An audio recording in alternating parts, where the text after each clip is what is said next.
Olá, boa noite, irmãos da Igreja Batista Redenção. É um prazer estar aqui com os irmãos. É claro que seria muito melhor se nós estivéssemos ali na igreja, na parada inglesa, 3780, na Taliba Leonel. Mas, infelizmente, por causa do lockdown, a gente teve que ir cada um para sua casa. Estamos fazendo esse culto online. E eu estou com essa mensagem de hoje que eu gostaria de transmitir aos irmãos. É um prazer e é sempre uma honra ter o púlpito, né, emprestado do pastor Marcos para que a gente possa admoestar e compartilhar mensagens que vêm da palavra de Deus com os irmãos. Meu nome é Leandro Boer, eu sou um dos evangelistas da igreja. Como os irmãos sabem, nós temos 15 líderes na igreja, nós temos 5 pastores, né, o pastor Marcos Granconato, Robson, o pastor Isaac, pastor Thomas, e o pastor Isaac e o pastor Nicolas. E nós temos 8 diáconos, e nós temos 2 evangelistas. Então, eu sou um dos evangelistas, nós temos o irmão Júlio Souza, que é evangelista da Igreja Batista Redenção aí no Brasil, aqui no Brasil, e eu que também sou evangelista da igreja e estou vivendo nos Estados Unidos há aproximadamente 9 anos. Então me desculpe aí, lá, aqui, eu ainda estou me situando. Eu estou de fato aqui no Brasil durante essa semana, mas infelizmente a gente não pode se ver pessoalmente, e eu estou fazendo isso virtualmente, como se eu estivesse até na minha casa nos Estados Unidos. Mas isso não vai impedir que a gente tenha a palavra de Deus pregada e que ela surta o seu efeito de acordo com a intenção que Deus tem e pela ação do Espírito Santo. Essa pregação que eu tenho para hoje, ela se chama Justiça Terrena e Dispositivos Dados por Deus para Contenção do Mal e Promoção da Justiça em nosso meio, aqui na Terra mesmo. Essa pregação, ela surgiu 2 anos atrás. Na verdade, ela é pregada pela primeira vez agora. Ela surgiu na minha cabeça mais ou menos 2 anos atrás, quando eu estava precisando de auxílio da palavra de Deus para lidar com algumas emoções que estavam no meu coração. Eu estava muito aflito, 2 anos atrás, com alguns acontecimentos com relação à justiça no Brasil, mais especificamente com o STF, o Superior Tribunal Federal, e eu estava muito aflito, meu coração não estava em paz, e eu precisava de auxílio da palavra de Deus para calibrar o meu coração com relação ao que eu posso esperar e como eu posso, como cristão, participar desses mecanismos de justiça, né, que existem aqui. Porque no final das contas, todos nós queremos que a justiça aconteça, mas há uma maneira, e Deus deixou para nós dispositivos, Ele criou esses dispositivos para que o mal não frutifique, para que o mal seja contido e que a gente possa promover a bondade, a paz e, de alguma forma, ter mais tranquilidade e sossego nessa vida que Deus nos deu. No final das contas, nós sabemos que a graça comum, ela pode ser expandida, a graça comum pode ser melhor aproveitada se esses 3 dispositivos que Deus nos deu estiverem bem alinhados e bem executados em nosso meio. Então, é esse o objetivo que eu tenho aqui. Apenas para ilustrar, eu geralmente penso sobre essa pregação aqui, sobre esses 3 elementos, muito frequentemente. Eu tenho uma mesa de jantar na minha casa e ela tem 6 cadeiras. E as 6 cadeiras, elas frequentemente, os pés das cadeiras, eles ficam frouxos. E eu tenho ali pertinho, ali bem pertinho da minha sala, uma chave de fenda bem pequena, que ela é exatamente para o tamanho do parafuso para apertar esses pés das cadeiras. Eu considero essa pregação uma pregação simples, não é sofisticada, não é uma pregação de um teólogo, é uma pregação de uma pessoa que é usuária de teologia, como eu sou como evangelista. Mas tem sido muito útil. Assim como eu pego a minha chavezinha e vou lá e aperto os pés das cadeiras que me incomodam tanto, e dura apenas 30 segundos. Eu vou lá, pego a chavinha, aperto os pés das cadeiras para eu poder me sentar e me sentir um pouco melhor ali à mesa. Eu acredito que essa pregação vai servir como essa pequena chave de fenda para você, e aí é fácil lembrar desses 3 elementos com o passar dos tempos, e você vai recalibrando o seu próprio coração, a sua alma, com relação ao que Deus espera da justiça aqui na Terra. Então vamos começar aqui com a nossa pregação. O que nós temos no próximo slide é uma pirâmide. E essa pirâmide ela exemplifica os 3 elementos que nós vamos abordar aqui. O primeiro elemento é a consciência. Eu coloquei na base porque no Brasil nós temos aproximadamente 210 milhões de pessoas, né, contando adultos e crianças, todo mundo aqui, 210 milhões de pessoas. E todo mundo tem uma consciência. Ela pode não estar funcional, ela pode não estar alinhada com a palavra de Deus, mas todos têm uma consciência. Em segundo lugar, nós temos a família. A família é outro elemento, é outro dispositivo para a contenção do mal e promoção da justiça. Poucas pessoas lembram disso, mas ela é fundamental. E se nós soubéssemos o quanto a família é importante, talvez nós investiríamos mais na estabilidade da família, de acordo com a palavra de Deus, porque isso provavelmente esvaziaria os tribunais de justiça no futuro.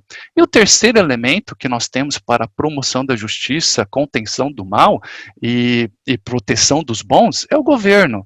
Isso assusta um pouco as pessoas, porque as pessoas têm opiniões muito diversas a respeito do governo, o que é um bom governo, o que é um mau governo, mas o governo instituído, que é instituído por Deus, ele tem esse papel, ele pode conter o mal, proteger o bom, proteger a bondade, trazer paz e sossego para todos aqui. Consciência é onde a gente vai começar. O problema é que essas 3 esferas de execução de justiça e contenção do mal, elas estão interligadas. Obviamente, todo mundo que está no governo veio de uma família, e todo mundo que veio de uma família tem consciência. Então, todo mundo ali, todo mundo que está na família, está no governo, tem consciência, por assim dizer. Então, tudo isso é muito embrincado. E toda vez que nós temos um bom encadeamento da consciência, família, governo, dentro de um lugar, dentro de um país, dentro de qualquer lugar que você tenha em mente, isso tende a promover a paz e o sossego.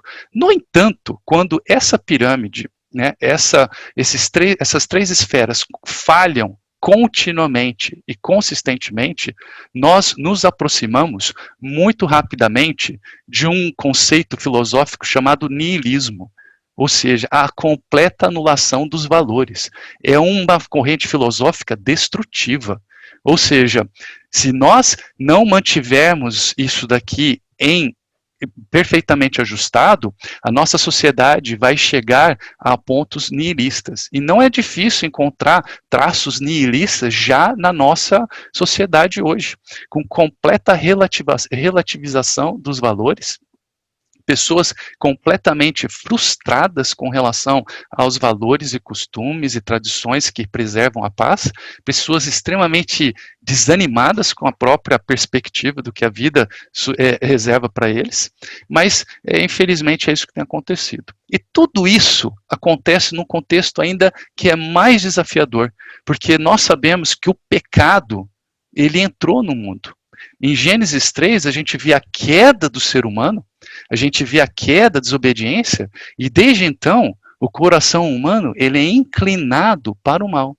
E aí, ao mesmo tempo, Deus nos dá 3 dispositivos para conter o mal, que são executados por pessoas que têm o seu coração pecaminoso. Mesmo sendo crentes, nós pecamos e ainda falhamos. Então veja que interessante, nós temos pessoas más, recebemos um dispositivo para conter a maldade que entrou no mundo, mas podemos falhar, inclusive, na execução daquilo, mas isso não impediu que Deus desse para nós. Olha só o que o texto diz, por exemplo, aqui a gente tem um trecho da palavra de Deus em Romanos 3. Está escrito, não há um justo, nenhum sequer, não há ninguém que entenda, não há ninguém que busque a Deus. Todos se extraviaram, não há exceção. E juntamente se fizeram o quê? Inúteis. Há uma inutilidade universal nessa humanidade. Não há quem faça o bem. Não há nenhum só. E assim, mesmo assim, Deus nos deu dispositivos pela graça comum para que nós não entrássemos em completa rota de destruição e niilismo aqui.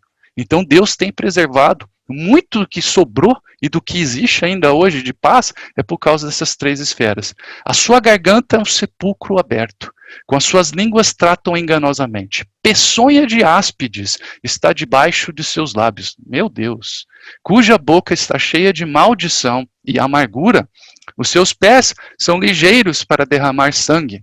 E seus caminhos, a destruição e miséria.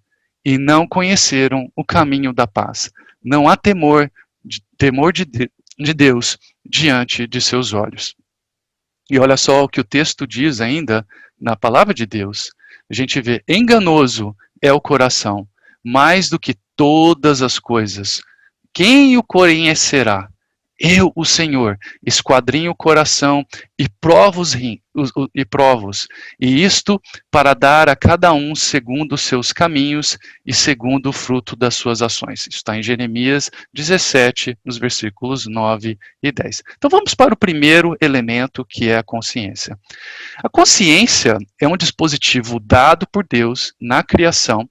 Isso é exclusivo dos seres humanos. Deus não deu consciência para os animais. Isso é algo dotado para os seres humanos. Nós que somos a imagem e semelhança dele.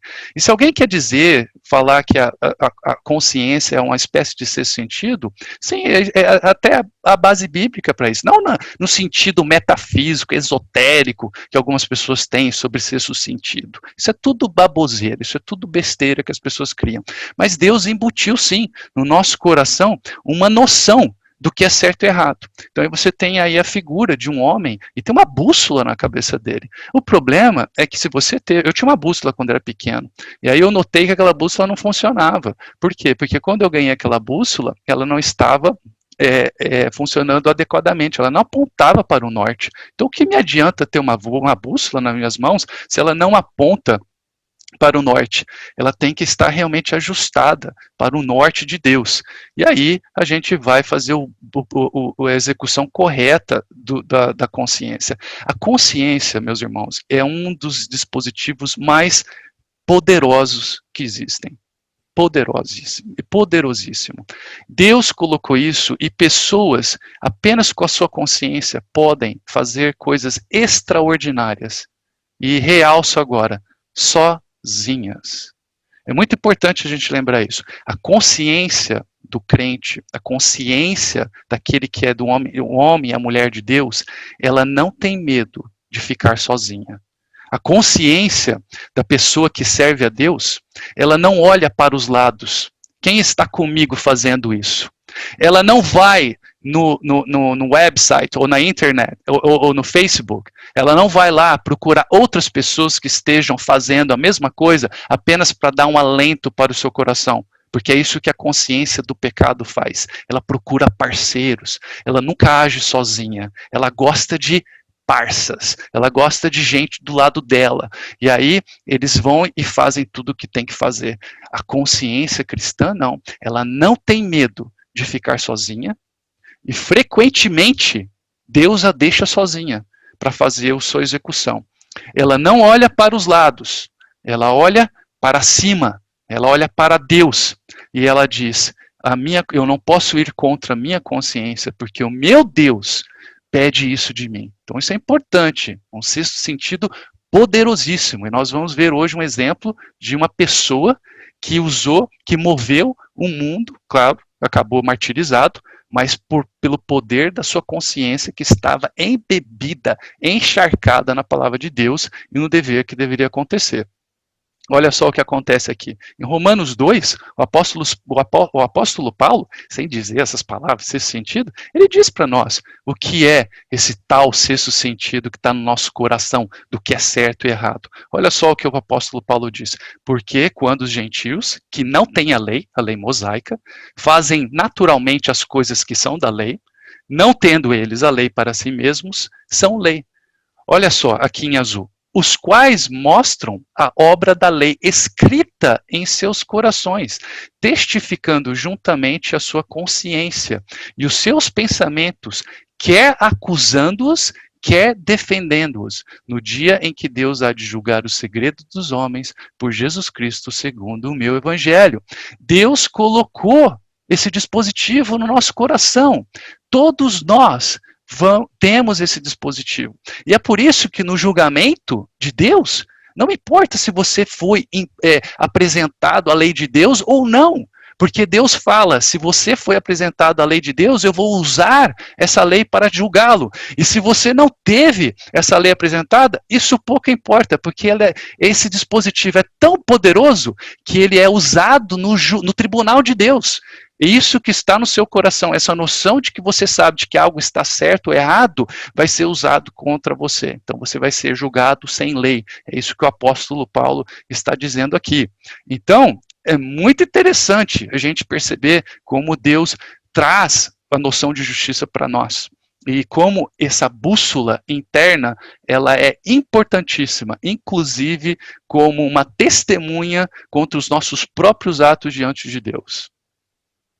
Continuando, a perversão da consciência. E isso é fácil. Se você já assistiu televisão, gosta de filmes, Pastor Marcos gosta de filmes de crimes, né, policiais. Se você assiste filmes policiais, frequentemente vai ter uma pessoa lá que é um psicopata, né, sempre um psicopata, ou um sociopata. Muitas vezes eles não falam sociopata, mas tem muitos sociopatas como os personagens desses filmes. E aí é uma diferença bem interessante dentro da psicologia forense, porque o psicopata é basicamente definido com base na consciência. Como é que as pessoas dizem que a pessoa psicopata é? Ela não tem consciência, é uma consciência completamente cauterizada. Tanto que as pessoas definem uma pessoa psicopata como uma pessoa fria, uma pedra de gelo. E aí o sociopata, qual que é a diferenciação do sociopata? É também com base na consciência. O sociopata, ele tem um pouco mais de consciência, ela o acusa, no entanto, ele faz a mesma coisa que o psicopata faz. Ele sente um pouquinho de culpa, mas ele ainda faz aquilo. Tanto que às vezes as pessoas dizem que o sociopata é uma pessoa de cabeça quente. E a pessoa que é o psicopata é uma pessoa de cabeça fria, de personalidade fria. Mas ambos fazem o mal. A única diferença é que o sociopata vai ter um pouquinho mais de consciência. E a consciência é altamente pervertida. E Satanás sabe disso. Satanás sabe que as três esferas de mecanismo, esses três dispositivos para a contenção do mal, eles foram dados por Deus e, obviamente, ele vai querer atacar a consciência, a família e o governo. E ele começa pela consciência, porque ele já sabe que ela é deficiente e nós mesmos, sem ele, tirando férias, podemos perverter a nossa consciência. Olha só o que o texto bíblico diz para nós. Em 1 Timóteo, capítulo 4, o apóstolo Paulo diz: o Espírito expressamente diz que nos últimos tempos apostatarão alguns da fé, dando ouvidos a espíritos enganadores e a doutrinas de demônios. Olha só, uma consciência pervertida é terreno fértil para escutar doutrinas de demônios. A doutrina de demônio ela não precede a consciência. Olha só, pela hipocrisia de homens que falam mentiras, tendo cauterizada a sua própria consciência. Tudo isso anda muito junto. As pessoas hipócritas que mentem, que transmitem doutrinas diabólicas, elas promovem e encontram numa consciência pervertida um terreno muito fértil. E aí a gente tem alguns exemplos, inclusive, de algumas seitas que existem no Brasil, por exemplo, os adventistas do sétimo dia, aqui você pode ver, proibindo o casamento e ordenando a abstinência dos alimentos que Deus criou para os fiéis e para os que conhecem a verdade, a fim de usarem deles com ações de graças. Ora, o que nós estamos dizendo aqui, com essa digressão, por exemplo, entre os adventistas do sétimo dia, é que há uma perversão da consciência. A perversão da consciência é terreno fértil para essa seita diabólica que vem espalhando esse tipo de coisa, com abstinência dos alimentos, não pode comer isso, não pode comer aquilo, guardar o sábado e tudo isso que a gente sabe. Vamos continuar aqui. Isaías 5, um dos versículos que parecem, que poderiam estar acho que no cabeçalho de qualquer jornal. Ai dos que ao mal chamam bem e ao bem mal. que fazem das trevas luz e da luz trevas, e fazem do amargo doce e do doce amargo, tudo elevado a -1. Na linguagem matemática, tudo invertido. Está tudo invertido aqui. O que é bom, a pessoa diz que é mal. O que é bom, o que é mal, a pessoa diz que é bem. Como é que se faz isso?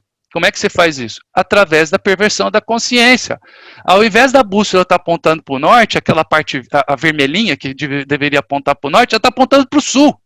É exatamente o oposto. E ao invés de você chegar no norte, você vai chegar no sul, seguindo aquela bússola. Então é isso que a gente tem aqui, que acontece com esse poderosíssimo dispositivo. E aí, olha só, Mateus, próprio Jesus falando, Mateus capítulo 15, versículos 18 e 19. Nosso Senhor Jesus diz: mas o que sai da boca procede do coração. Isso contamina o homem, porque do coração procedem os maus pensamentos, mortes, adultérios, fornicação, furtos, falsos testemunhos e blasfêmias.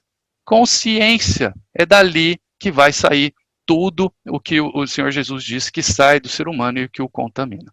Então vamos seguir aqui em frente, e para nós termos uma ideia do que a consciência pode fazer do aspecto positivo, gostaria de compartilhar com os irmãos a história de William Tyndale. William Tyndale é um homem que nasceu em 1494 num pequeno vilarejo na Inglaterra, e ele foi martirizado no ano 1536. Ele foi enforcado e queimado. Como ele era um scholar, como eles diziam, eles eram um acadêmico, um professor de faculdade, ele não foi queimado vivo. Ele foi primeiro enforcado. Isso foi como se diz, ensino superior. Então ele tinha um tal de ensino superior, então em vez de ter a cela especial, ok, nós te damos o privilégio de ser enforcado antes de ser queimado. E obviamente ele foi martirizado. Então não estou dizendo que uma coisa é melhor do que a outra, ele morreu defendendo a fé.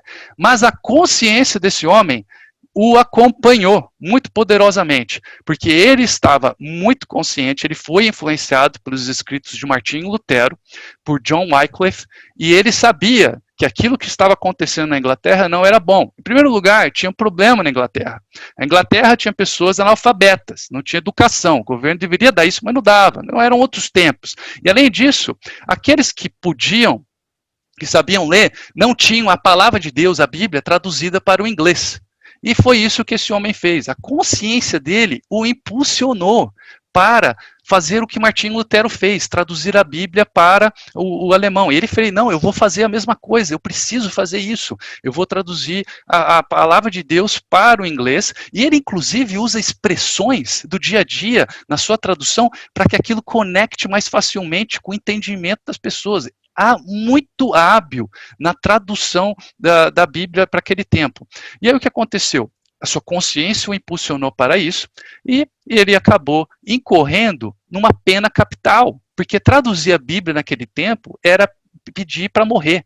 Você iria ser morto, não era, porque, como o pessoal diz, informação é poder. Não poder colocar a informação na mão do povo. Ele teve que fugir da Inglaterra e ele se alojou na Bélgica, na região da Antuérpia. E lá ficou muito tempo. E não parou, porque essa consciência falou, eu preciso fazer alguma coisa pelo meu povo.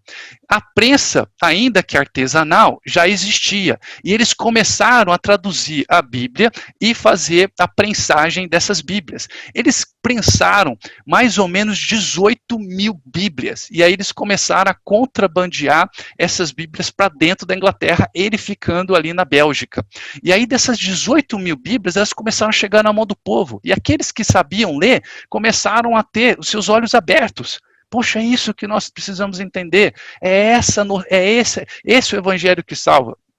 E olha só o que aconteceu, uma implacável perseguição aconteceu, Thomas More foi o seu grande nêmesis, um grande inimigo dele, começou a perseguir e queimar todas as Bíblias. Eles foram tão bem-sucedidos na perseguição, que eles, das 18 mil Bíblias, eles conseguiram queimar 17.998, ou seja, só sobraram 2 Bíblias.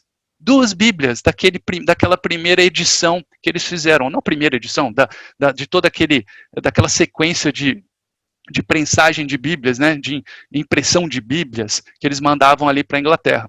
E as pessoas continuaram querendo achá-lo. E aí falavam, olha, William, você pode volta para a Inglaterra, porque o rei Henrique VIII, ele leu a Bíblia, e ele viu lá que você falou que todo poder vem dado por Deus, Romanos 13, ele gostou daquilo. E tem um impasse entre ele e o Papa, mas ele gostou, porque você no texto bíblico não está falando de Papa, está falando de Pedro, mas não está falando dessa sequência toda de transmissão de poder. Eu acho que isso aí é bom para você. E aí o que o William fez? A consciência de William Tyndale veio de novo piscando. Falou, o problema é que se eu voltar para lá, a minha consciência não vai deixar que eu aprove o divórcio de Henrique VIII com Catarina de Aragão. Eu não posso fazer isso. Eu não tenho como fazer isso. E, então, pela segunda vez, a consciência desse homem, sozinho, o impulsionou a não retornar para sua terra natal, mas ficar alojado na Bélgica, continuando foragido, traduzindo. E um terceiro momento em que sua consciência pesou muito e que foi importante para a vida desse homem, quando ele foi capturado, e quando as pessoas começaram a questionar sobre a sua tradução, ele disse que a consciência dele o preservava a ser fiel à Escritura, que toda palavra e cada sílaba, ele diz, eu prestarei contas de cada sílaba que eu traduzi na palavra de Deus, e a minha consciência precisa estar limpa. E até o final, quando ele chegou ali na estaca, né, ali no palanque para ser enforcado, ele orou e gritou, Senhor Deus, abra os olhos do rei da Inglaterra. Foi isso que ele falou, impulsionado pela sua consciência, que deveria mostrar o caminho correto e interceder por aqueles que estão em autoridade. Deus não abriu os olhos do rei da Inglaterra naquele momento. Ele foi enforcado, foi colocado na estaca e foi queimado, em 1536. Mas 11 anos depois, Deus ouviu a oração da consciência de William Tyndale. E 11 anos depois, em cada recôndito da Inglaterra, em cada pequena igreja da comunidade, tinha que haver uma igreja, uma Bíblia traduzida por William Tyndale, acessível ao povo que soubesse ler. Deus ouviu a oração desse homem, que apelou para a sua consciência várias vezes. Vamos para o segundo dispositivo para a tradução, para a contenção do mal. O segundo dispositivo que nós temos é a família. E como isso é atacado hoje? Como isso é totalmente desbalanceado e disfuncional? Se nós soubéssemos quanto uma família pode fazer de efeito e desafogar os tribunais do nosso país, nós investiríamos mais na nossa própria família, nós investiríamos mais em nossas igrejas, a educação e discipulado das famílias como um todo. É por isso que nós temos na nossa igreja 5 pastores. E um dos pastores é o pastor Robson. E qual é o foco do pastor Robson? Famílias. E por que isso? Porque alguém diz, porque a gente leu no livro? Não, porque a palavra de Deus diz que a família é importante. É por isso que há essa decisão do pastor Marcos Granconato em ter uma pessoa dedicada para o ensino, discipulado e pastoreio das famílias aqui da igreja. Então nunca falta. O pessoal fala, mas vocês têm 5 pastores, não é demais? Não. O trabalho é enorme. Se você realmente quer entregar com excelência cada dispositivo para a contenção do mal, cada dispositivo para a promoção da justiça e crescimento da família, de uma sociedade forte, é óbvio que você precisa ter uma pessoa dedicada para isso. E a gente tem o privilégio de ter Deus trazido para o nosso meio. Esse homem que veio do meio pentecostal, e hoje é um dos pastores, um dos grandes líderes que a gente tem aqui na nossa igreja nos ajudando. A família é muito importante. Vamos ver o que a palavra de Deus tem para dizer isso. E isso vem de longa data. Olha lá, Deuteronômio 6, de 4 a 9, famoso texto de Deuteronômio. Ouve Israel, o Senhor nosso Deus é o único Senhor. Amarás, pois, o Senhor teu Deus de todo o teu coração, e de toda a tua alma, e de todas as tuas forças, e essas palavras que hoje te ordeno estarão no teu coração.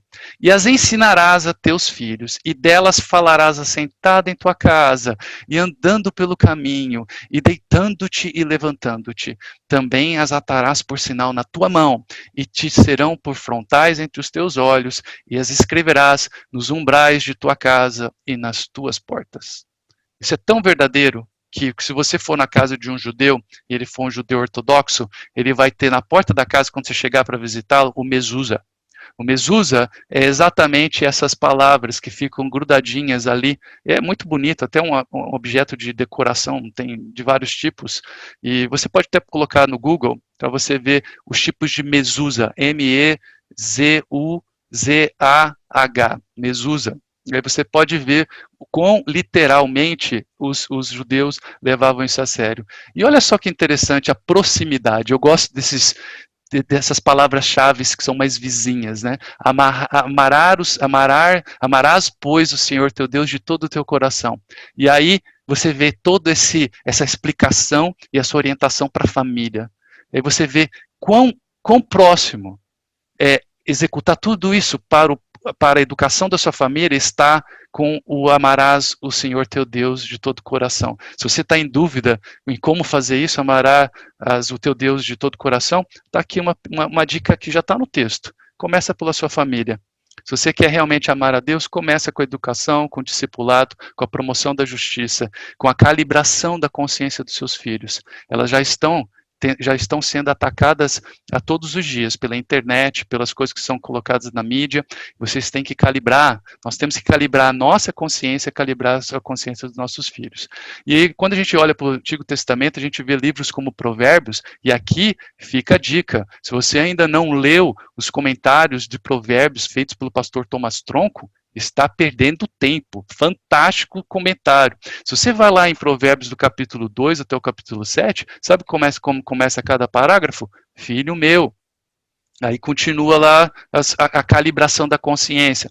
Aí vai para o outro versículo. Filho meu, filho meu, filho meu. E sempre a orientação. O que em Provérbios está fazendo? Calibração da família através da calibração da consciência. Então é por isso que nós encontramos isso. E há vários outros textos que falam especificamente sobre isso. Você tem, por exemplo, que não está só apenas entre o capítulo 2 e 7, você tem, por exemplo, Provérbios 19, 18, Provérbios 22, 15, os irmãos podem depois anotar e atrás, Provérbios 23, 13 e Provérbios 29, 15, que ainda fala, não vai envergonhar sua mãe. É interessante como também Provérbios traz e eleva o papel da mãe como disciplinadora, como uma pessoa que carrega essa responsabilidade de preservação da justiça, que não vai apenas achar o espaço dentro da própria família, mas vai achar sua saída para a sociedade. É muito importante isso que a gente tem aqui. E seguindo em frente, a gente tem, por exemplo, em Efésios, no capítulo 6, o apóstolo Paulo dizendo: vós, filhos, sede obedientes a vossos pais no Senhor, porque isso é justo. Honra teu pai e a tua mãe, que é o primeiro mandamento com promessa, para que te vá bem e vivas muito tempo sobre a terra. E vós, pais, não provoqueis a ira a vossos filhos, mas criai-os na doutrina e admoestação do Senhor. Veja que interessante. É para substituir. Em vez de ficar irando seus filhos, substitua isso pela criar na doutrina e admoestação do Senhor. Mas, para criar na doutrina de uma estação do Senhor, nós temos que aprender nós mesmos na doutrina e admoestação do Senhor. Ninguém transfere aquilo que não tem. Então, pais, mãe e pai que estão me escutando, você não vai transmitir nada para os seus filhos se você não tiver isso para você mesmo. E outra coisa, o texto aqui não está falando, levai os seus filhos para a escola dominical, onde eles vão aprender a doutrina de uma estação do Senhor.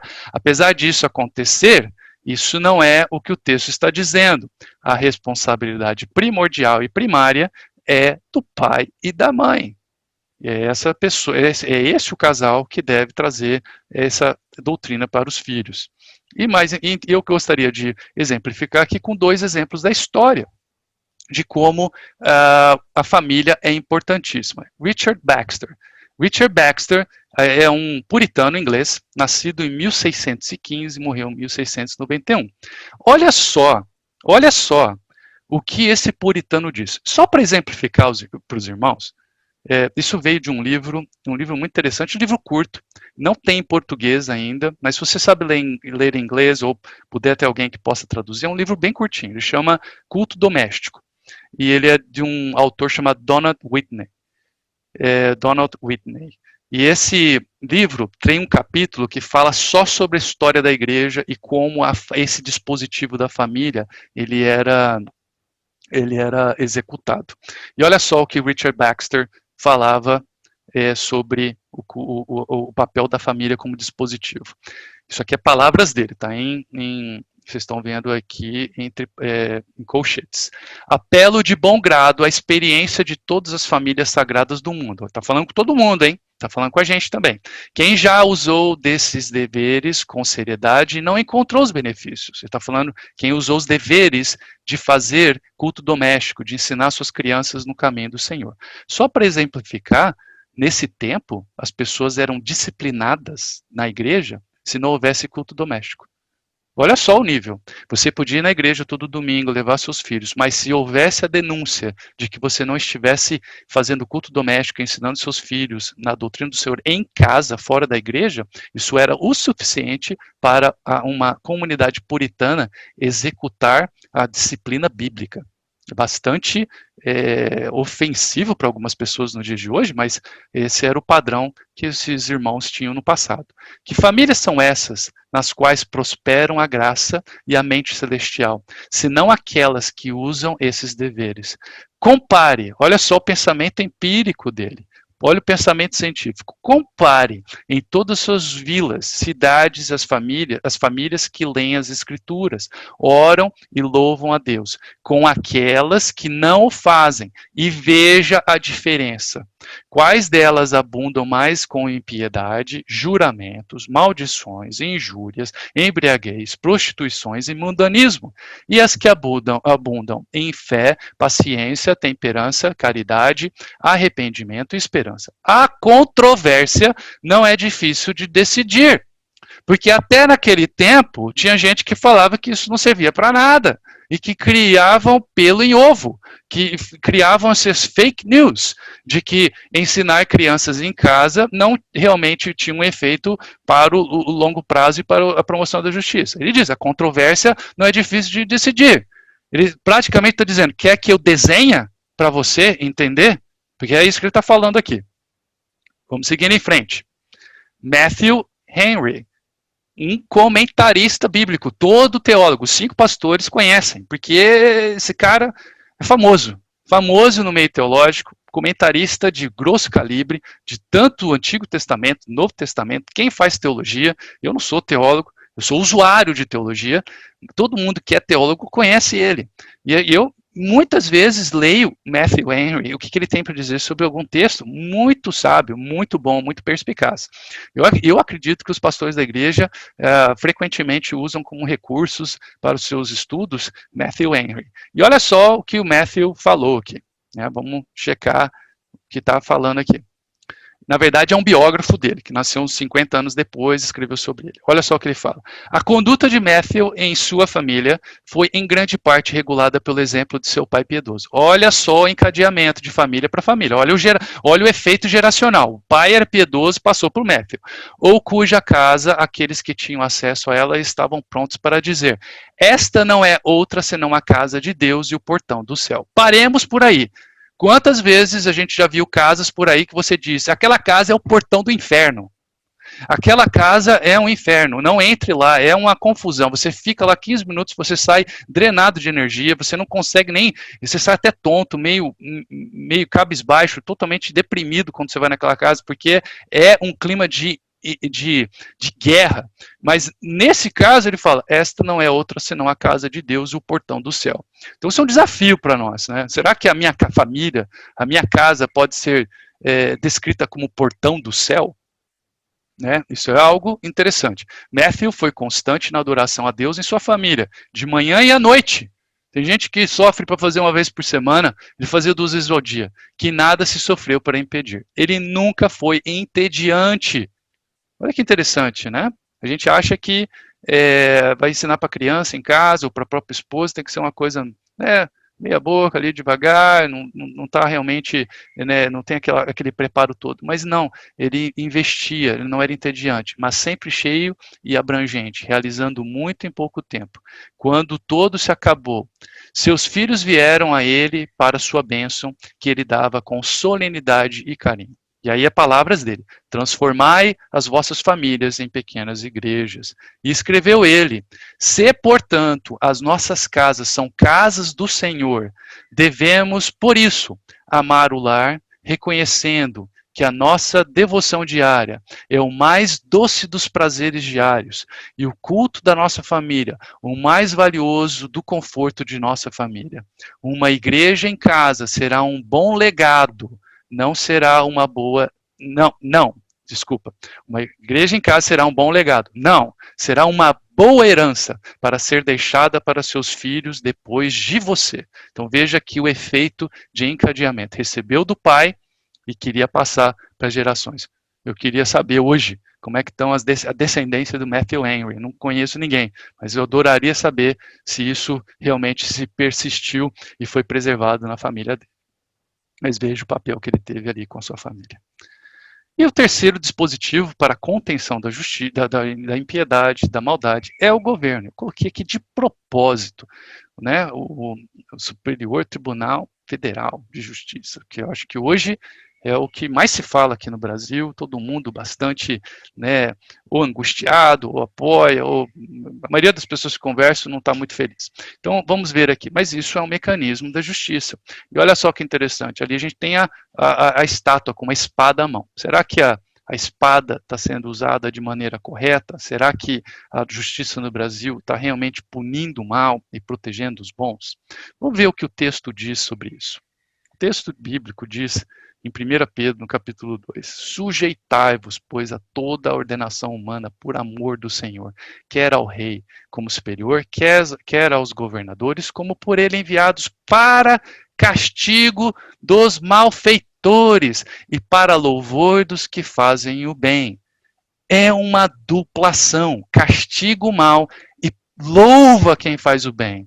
Tem que acontecer as duas coisas. Não pode ser apenas parcial. Eu falo apenas bem daqueles que fazem o bem. Eu tenho que também castigar o mal. E a gente tem que tomar cuidado, porque hoje tem surgido uma espécie de governante que ele, na tentativa de manter as aparências, ele só fala o lado positivo, ele só louva os que fazem o bem, mas ele não traz consigo o castigo dos malfeitores, porque é muito pesado. Não, o texto bíblico coloca os dois elementos. Porque assim é a vontade de Deus que, fazendo o bem, tapeis a boca à ignorância dos homens insensatos, como livres e não tendo a liberdade por cobertura da malícia, mas como servos de Deus. E eu amo essa última parte do versículo, que você pode até colocar como assinatura no seu cartão de visitas. Honrai a todos, amai a fraternidade, ou amai os irmãos. Temei a Deus e honrai ao rei. É completo essa frase, e eu chamo isso de lema.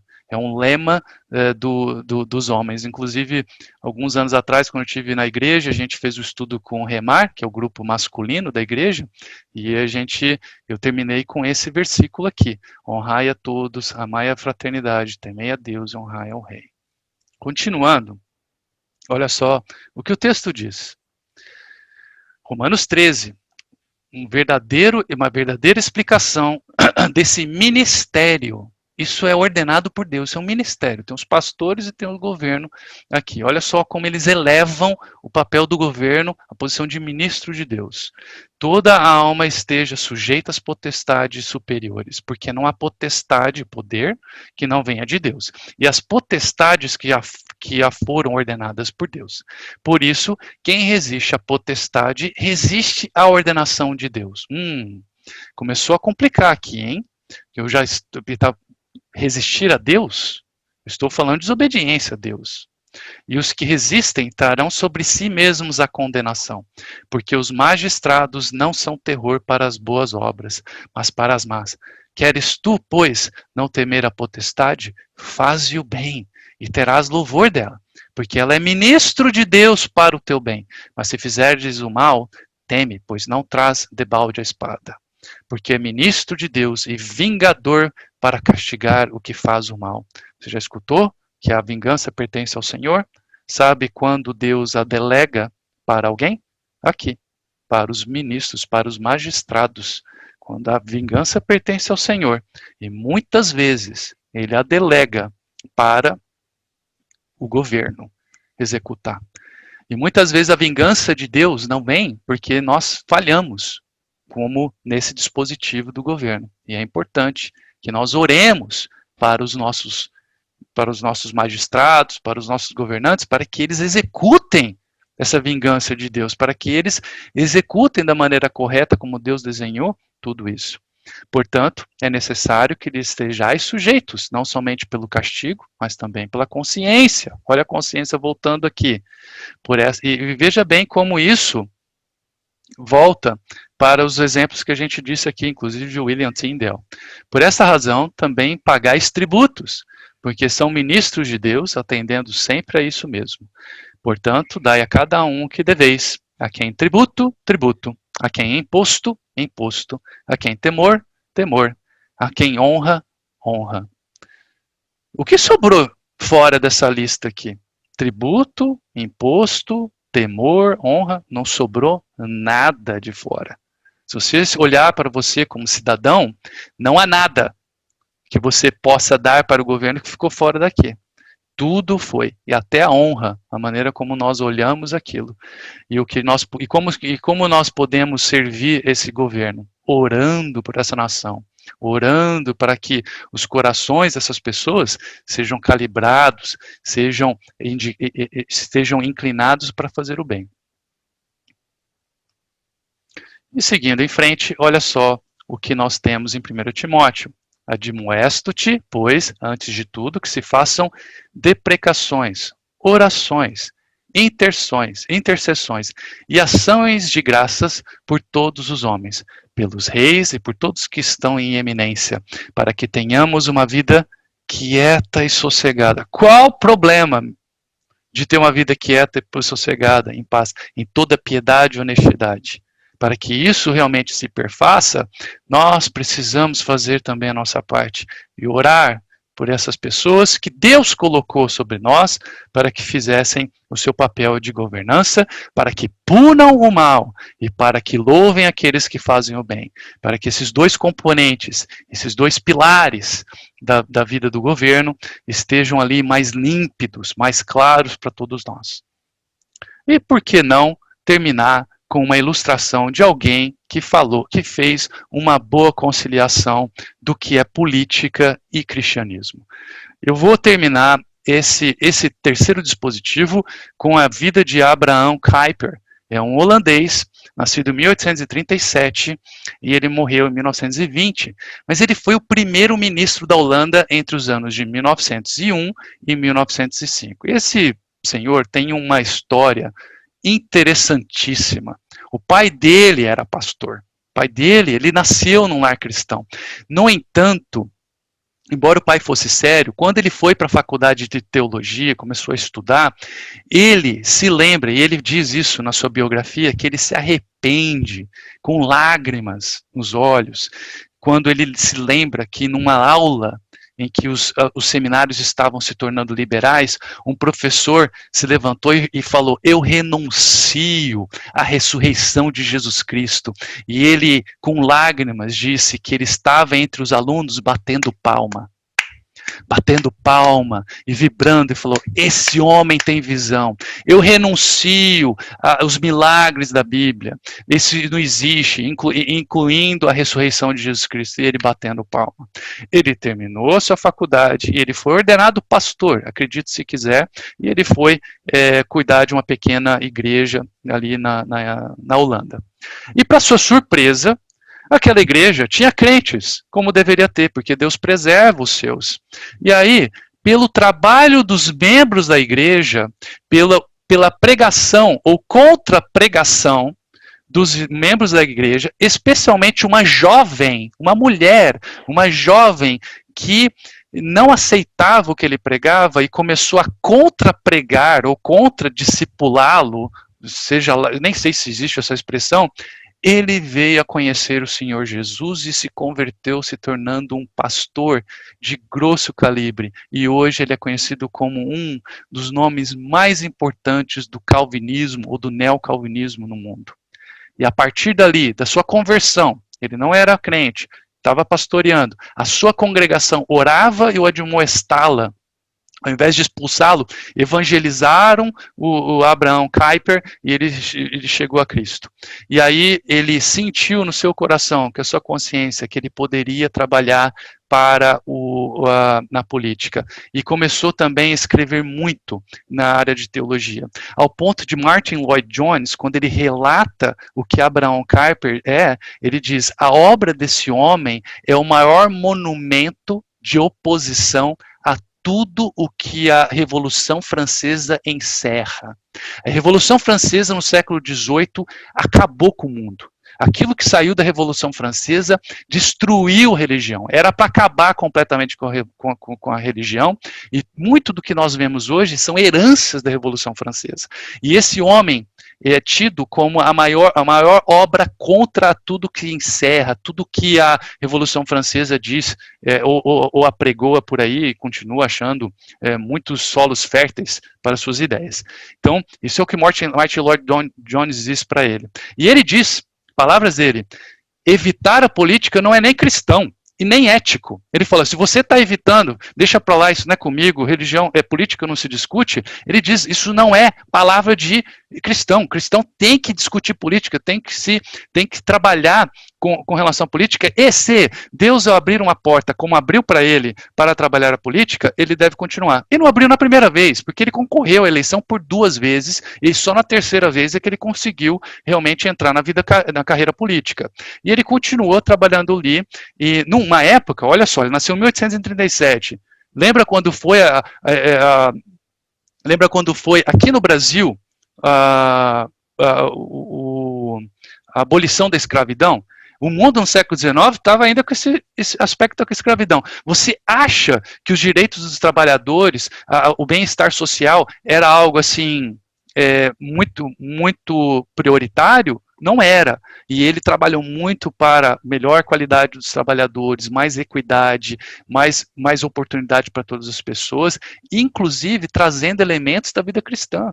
Esse homem, quando chegou num púlpito uma vez, já como ministro de Deus, ele tirou do seu bolsinho ali um pequeno testamento e leu Tiago 5. Tiago 5, para um monte de pessoas que eram ricas e governantes e poderosos. Os caras quase caíram da cadeira, quando ele leu Tiago 5, quando Deus emite ali advertências severas contra o rico e os poderosos que agem com injustiça. E ele fala, vocês estão impressionados? Vocês poderiam até ignorar se fosse eu que escrevi isso aqui. Mas ele diz, foi o Senhor Jesus, é Deus, isso nasceu na mente de Deus. E é por isso que eu estou lendo para vocês, porque nós temos que nos voltar para isso. E ele usou toda essa energia, toda essa paixão pela palavra de Deus, imbuído por sua consciência para fazer o seu trabalho. E olha só o que é dito sobre esse homem no seu trabalho. Sendo um texto que foi tirado de Política Cristã de acordo com Abraham Kuyper, é um texto da Universidade de Calgary, de um artigo que foi publicado de um estudioso da vida desse homem. E olha, eu tirei esse texto aqui para ler para os irmãos. A humanidade, Kuyper argumenta, é organicamente relacionada pelo sangue, de modo que existe uma humanidade em todos os tempos. Então ele vai lá com bastante tranquilidade para Adão e Eva. Você vê nitidamente ele indo aqui não para o conceito liberal de teologia, mas indo para a literalidade de Adão e Eva. Mas por causa do pecado e da queda, a unidade original do homem foi quebrada e a vida política tornou-se uma necessidade. Não tivesse havido queda, não teria havido necessidade de estabelecimento das estruturas do Estado.